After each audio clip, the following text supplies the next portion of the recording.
Ես սկզբին չանդրադառնամ, հուսամ իրական ընդդիմադիրներից մարդ կգտնվի կպատասխանի, չէ՞ պարոն Մամիջանյանին, թե իրական ընդդիմադիրներից չէ։ Այդ արդեն կտեսնենք իրական Հայաստանի այ իրական ընդդիմադիրներից։ Պարոն Մամիջանյան, լավ եք ասում, բայց ինչ որ ասում եք ճիշտ չեք ասում։ Ամենայն հարգանքով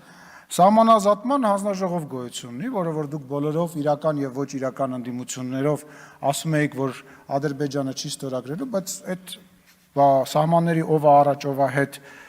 խնդիրը դրված է այնտեղ եւ այդ խնդրով զբաղվում է կոնկրետ հանձնաժողովը։ Դրա համար պայմանագրի մեջ դա ամրագրված չէ, ինչպես նաեւ ամրագրված չէ օրինակ Ադրբեջանի համար, թե մեր զորքերը եթե ինչ որտեղ մի մետր կամ մի կիլոմետր առաջ են, իրանք հետ քաշվելու են, թե չեն քաշվելու։ Այսինքն այդ մեկ անցանք առաջ։ Գերիների հետ կապված։ Հարգելիներս, պատերազմից հետո մենք ունեցել ենք 153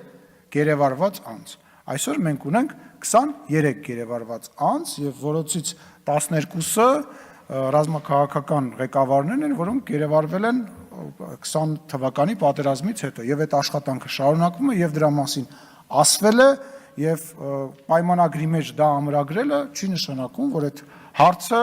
այն հարցն է, որը որ պետք է այդտեղ ամրագրել։ Դա այդտեղ ամրագրելու հարցը չի եւ այդ աշխատանքը շարունակվում է այդ պայմանագրից դուրս, որովհետեւ պայմանագիրը կարող է եւս 2 տարի չստորագրվի, բայց մեր գերիները կարող է ամենայն հավանականությամբ մեր կողմից ամեն ինչ հնարավորինս շուտ վերադառնալ։ Դրա համար այդ հարցը այնտեղ դնել որևիցե առիթ եւ պատճառ կարծում եմ հասկանալի չկա եւ չի կարող լինել։ Ինչ վերաբերում է ընդհանուր պայմանագրին, ինչի պայմանագիրը չի ներկայացվում, դրա մասին վարչապետը բարձրաձայն ասել է, որ պայմանագիր ունի երկու տեր, երկու կողմ։ Առանց դրա էլ հայկական կողմը արդեն շատ բաներ հրապարակային քննարկել է եւ ասել է։ Եվ կարևոր բան եմ ուզում շեշտեմ, որը որ մեր հայրենակիցների համար հա ասել եմ ու կարծում եմ էլի պետք է ասել։ Պայմանագրի մեջ, համաձայնագրի մեջ չկա որևիցե կետ, որը որ միակողմանի է։ Բոլոր կետերը վերաբերվում են հավասարապես թե Ադրբեջանին,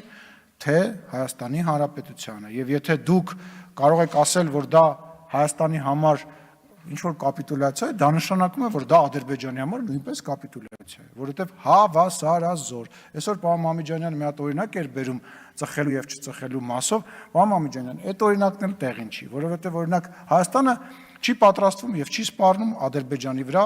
հարձակվել։ Իսկ Ադրբեջանը պատրաստվում է, ասում է, խոսում է, սպառնում է դրա մասին եւ այո, այդ պետք է ամրագրել եւ դա ամրագրված է եւ Հայաստանը եւ Ադրբեջանը այդ փաստաթղթով արձանագրել են, որ իրանք իրար վրա չեն հարձակվելու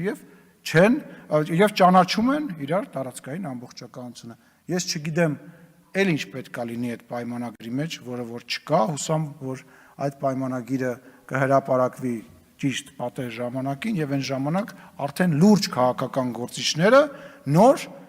հիմնավոր կարծիքներ կկարողանան հայտնել դրա մասին։ Միջև թղթին ծանոթանալը յուրաքանչյուր հայտնված կարծիք որակում եմ որպես անլուրջ կարծիք, որովհետև դա օդում ասված կարծիք։